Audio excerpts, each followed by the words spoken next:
वहीं राजधानी जयपुर में जेसीटीएसएल के कर्मचारियों ने कई मांगों को लेकर भूख हड़ताल शुरू कर दी है। लंबे समय से पद विरुद्ध लगे कर्मचारियों को बदलने सहित अन्य मांगों को लेकर राजस्थान इंटक के जिलाध्यक्ष जीवन राम गुर्जर ने अजमेरी गेट पर माला पहनाकर भूख हड़ताल शुरू कराई। कर्मचारियों ने अजमेरी गेट से हड़ताल शुरू करते हुए बसों में ड्यूटी की। जेसीटीएसएल मजदूर कांग्रेस इंटक के कार्यकारी अध्यक्ष बाबूलाल न्यांगली ने जानकारी दी कि जेसीटीएसएल में कर्मचारी पद विरुद्ध काम किए जा रहे हैं। इस मामले में प्रशासन को कई बार अवगत करवाया जा चुका है, लेकिन कोई कार्रवाई नहीं की गई। साथ ही साल में कम से कम 180 पदानुरूप कार्य करवाने, एनपीएस ओपीएस की कटौती संबंधित कर्मचारियों के खातों में जमा करवाने, निरीक्षण प्रणाली को राजस्व मूलक बनाने, बकाया एरियर का भुगतान करने और रात्रि विश्राम भत्ते का नगद भुगतान करने की मांग को लेकर अनिश्चितकालीन हड़ताल शुरू की गई है। बाबूलाल न्यांगली ने आगे कहा कि पहले दिन सोमवार को 2 कर्मचारी हड़ताल पर रहेंगे, बाकी बसों का संचालन नियमित रूप से जारी रहेगा और अगर मांगे नहीं मानी जाती तो अनिश्चितकालीन हड़ताल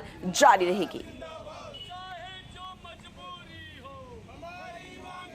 मुख्यालय में या अन्य विभागों में जमे हुए उनको बदला जाए, लेकिन जेसीटीएसएल प्रशासन ने अभी तक एक भी कर्मचारी को वहां से नहीं हटाया। लगभग 100 ऐसे कर्मचारी हैं जो देखो स्तर आधार स्तर पर शॉर्ट ड्यूटी ले रहे हैं, जबकि अन्य परिचालक लगातार मार्गों पर। तो मांगे अगर नहीं मानी गई तो अनिश्चितकालीन हड़ताल जारी रहेगी। बेहद अहम जानकारी और तस्वीरें आपको दिखा रहे हैं।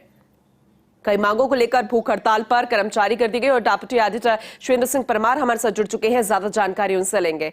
श्वेंद्र, तस्वीरों के जरिए तो साफ हो गया है कि ये पीछे हटने वाले नहीं हैं। जेसीटीएसएल कर्मचारियों ने भूख हड़ताल शुरू कर दी, लेकिन उन मांगों को एक बार फिर से विस्तार से समझना चाहेंगे। कितनी मांगे ऐसी हैं जो जायज नजर आती हैं और आखिर समझाइश अभी तक क्यों नहीं हो गई? देखिए, उनकी सबसे जो बड़ी मांग है वो बहुत जायज है और अगर उस मांग को चाहें तो जेसीटीएसएल के एमडी 1 मिनट में पूरी कर सकते हैं जी।